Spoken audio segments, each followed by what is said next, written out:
And now I've come back to Cambridge in my old age, and I'm very glad to come back. I think it's a place for the very young and the very old. The middle-aged people ought to go away and get other experiences. It's my general feeling about Cambridge.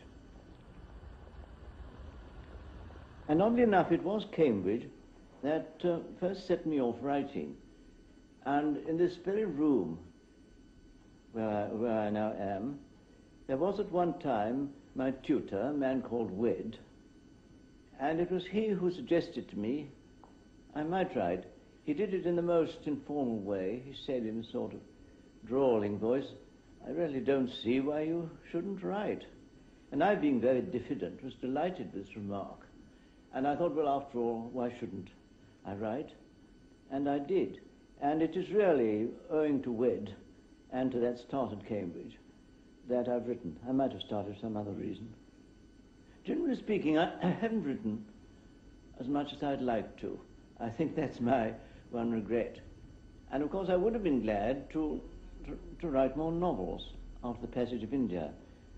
For one thing, it sold so well, and I write for two reasons, partly to make money, and partly to win the respect of people whom I respect.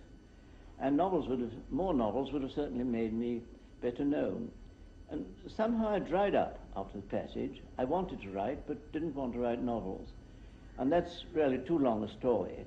But I think one of the reasons why I stopped writing novels is that the social aspect of the world changed so very much. I'd been accustomed to write about the old, vanished world with its homes and its family life and its comparative peace. All that went. And though I can think about it, I cannot put it into fiction form. I expect there are other reasons why I dried up.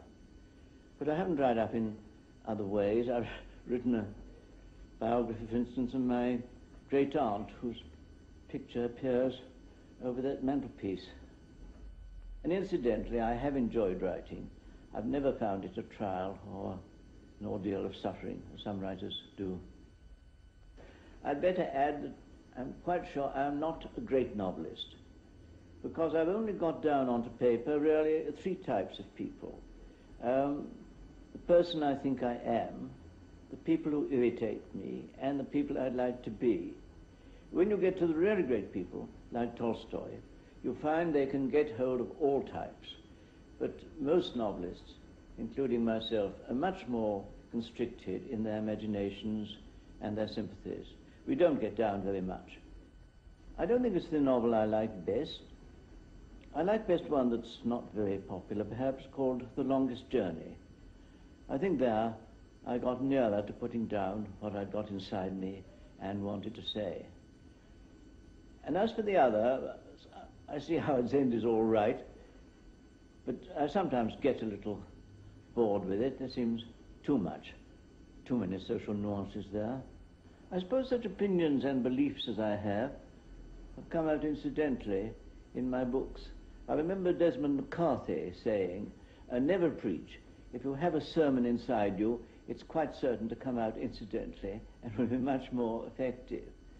And anyone who's cared to read my books will see what a high value I attach to personal relationships and to tolerance.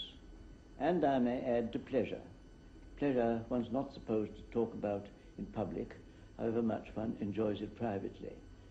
But if I have had any influence, I should be very glad that it had induced people to enjoy this wonderful world into which we're born, and of course to help others to enjoy it too.